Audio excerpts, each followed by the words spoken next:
The teachings of the Buddha mostly encourages to stay in the present moment. What is the present moment? Present moment is the appearance of 5 aggregates. So this is something you have to discuss with Bhante later. The 5 aggregates is the form, feeling, perceptions, volitional formations, and consciousness. These are called 5 aggregates. These 5 aggregates as a whole, as a unit, not as one separate element, but whenever they arise, they all arise together, not one. All arise together, always and all the time. They arise together, they disappear together. So where they arise, where these 5 aggregates as a unit arise, they arise in the eye faculty.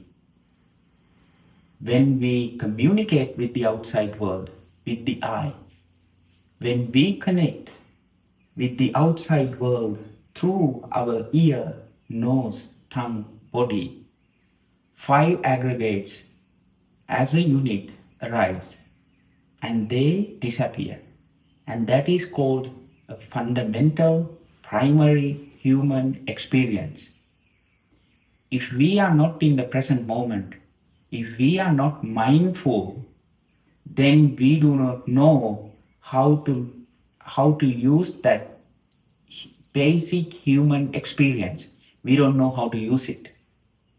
Since we don't know how to use that human experience, we make a huge mess due to lack of mindfulness and lack of knowledge. Of course, that leads to suffering. It's an unnecessary suffering. So this is the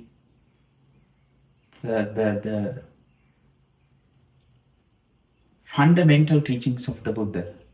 5 aggregates, and they arise on these faculties, on these sense bases.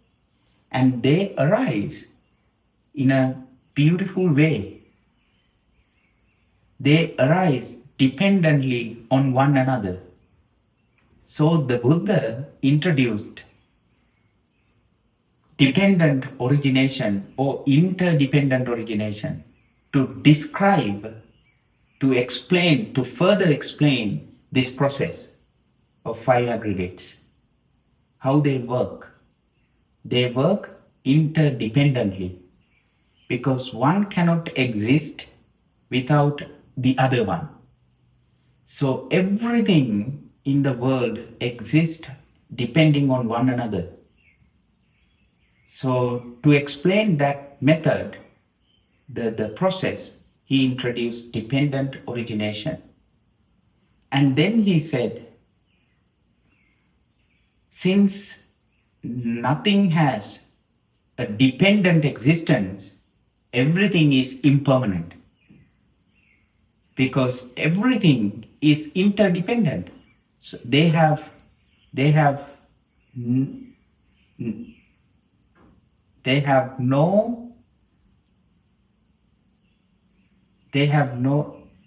own existence. They don't have their own existence. So it is impermanent, not permanent. Nothing can exist by their own.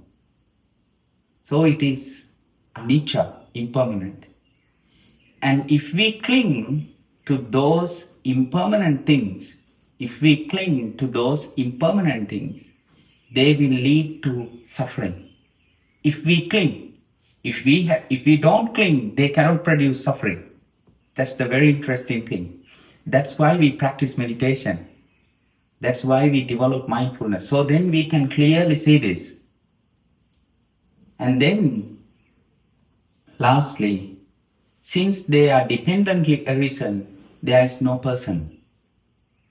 There is no person involved. We need more information to understand that. But there is no person involved in that process. It's a process of cause and effect. So it's like an activity.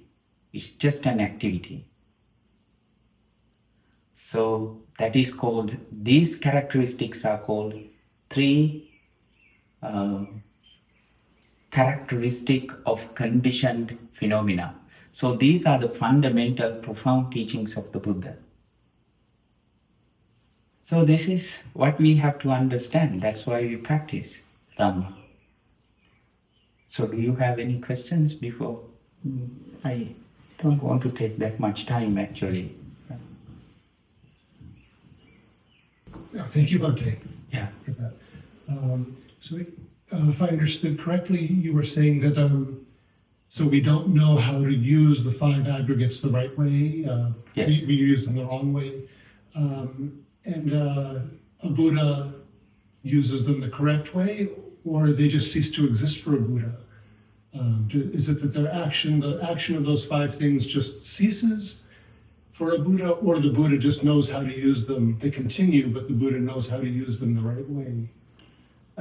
What I mean by right way is when these five aggregates arise as a unit, unfortunately we cling.